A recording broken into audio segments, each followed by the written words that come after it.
Israel का बदला देखकर दुनिया में मच गया तहलका। सीमेंट लेकर कर डाला ऐसा काम, कांप गया आतंकी, पूरी दुनिया रह गई हैरान। इजराइल के साथ दो देशों ने एक साथ मुस्लिम देश को बनाया निशाना, तबाह कर डाला पूरा देश, इजराइल के विरोधी भी परेशान। हमास के सुरंग नेटवर्क पर इजराइल ने कर डाली सीमेंट स्ट्राइक। नेतन्याहू का स्टाइल देख कांपा पाकिस्तान, आतंकियों की नई खबर। दुनिया भर में अलग अलग मुद्दों को लेकर जंग छिड़ रही है। परमाणु जंग का खतरा भी मंडरा रहा है। रूस और अमेरिका जैसे पावरफुल देश भी जंग के लिए आमादा हैं। इजराइल और हमास के बीच सीज फायर तो हुआ है, लेकिन शांति फिर भी नहीं है। मिडिल ईस्ट में नई तबाही की शुरुआत हो चुकी है। एक मुस्लिम देश को इजराइल के साथ दो देशों ने तबाह कर डाला है। कौन सा है वो देश, आपको आगे बताते हैं।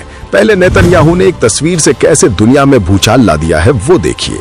गाजा में इजराइल का हमास सफाई अभियान अभी भी जारी है, लेकिन अब नेतन्याहू ने जैसा बदला लिया है वो देखकर आतंकियों की रूह कांप जाएगी। दुनिया के सामने वो टनल आ गई है जिसने आतंकियों को अंदर तक हिला डाला होगा।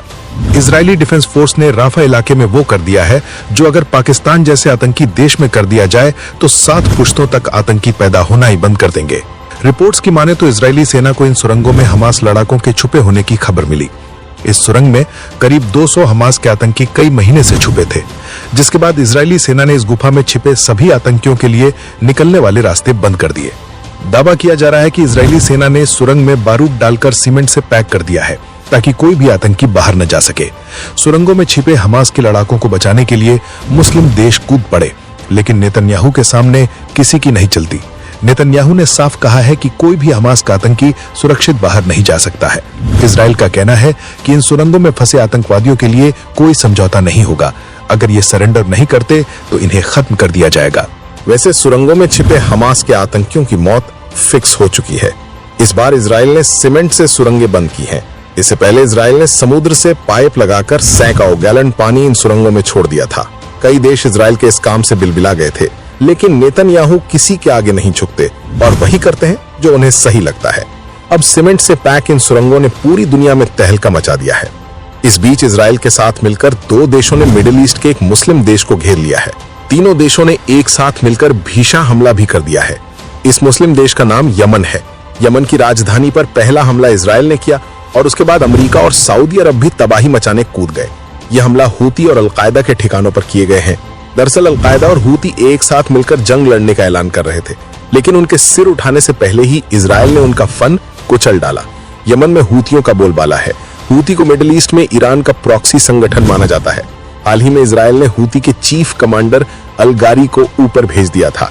इजराइल लगातार यमन पर ड्रोन और मिसाइल अटैक कर रहा है। कई मुस्लिम देशों की तरह ही हूती विद्रोही भी इजराइल को अपना सबसे बड़ा दुश्मन मानते हैं। इजराइल को जवाब देने के लिए ही हूती और अलकायदा साथ आ रहे थे, लेकिन इजराइल के साथ ही सऊदी अरब के ड्रोन ने भी यमन में तहलका मचा दिया है। इजराइल की कार्रवाई में अब तक 50 से ज्यादा हूती के लड़ाके मारे जा चुके हैं। इजराइल का कहर बरस ही रहा था, तभी सऊदी अरब भी कूद पड़ा। सऊदी अरब ने यमन के सादा प्रांत में अटैक किया। यह अटैक हूती के ठिकानों पर ही किया गया था।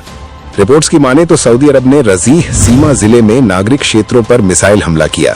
तीसरा और जोरदार अटैक अमेरिका की ओर से किया गया है। यमन मॉनिटर के मुताबिक अमेरिका ने ड्रोन अटैक के जरिए अलकायदा के वरिष्ठ कमांडर अबू मोहम्मद अल सनानी को निपटा दिया है। अमेरिका के ड्रोन अटैक ने यमन की चिंता बढ़ा दी है। इजराइल कैसे निशाना बनाता है ये तो दुनिया जानती ही है, और अब इजराइल के साथ अमेरिका और सऊदी अरब जैसे देश भी हूतियों को चुन चुन कर निपटा रहे हैं। यमन रेड सी के किनारे पर बसा हुआ है। मिडिल ईस्ट में यमन के पड़ोस में सऊदी और ओमान जैसे देश है। यमन में हूती विद्रोहियों का कब्जा है। हूतियों को ईरान का करीबी माना जाता है। हमास के सरेंडर के बाद अब हूती एकमात्र उग्रवादी संगठन है जो ईरान की शह पर आतंक फैला रहा है। अलकायदा से हाल ही में हूती के विद्रोहियों ने गठबंधन का ऐलान किया था, जिसके बाद मिडिल ईस्ट में उन देशों की टेंशन बढ़ गई जो हूती से पहले से ही परेशान थे। इनमें इजराइल और सऊदी अरब का नाम सबसे ऊपर है। अमेरिका मिडिल ईस्ट में सऊदी और इजराइल की सुरक्षा करता रहा है। बस इसीलिए अमेरिका ने भी बहती गंगा में हाथ धोते हुए तबाही मचा डाली। वैसे इजराइल ने जो सीमेंट वाला फॉर्मूला निकाला है, उसे लेकर आप क्या सोचते हैं? क्या पाकिस्तान के आतंकियों के साथ भी ऐसा ही होना चाहिए? अपना जवाब कमेंट में बताइए।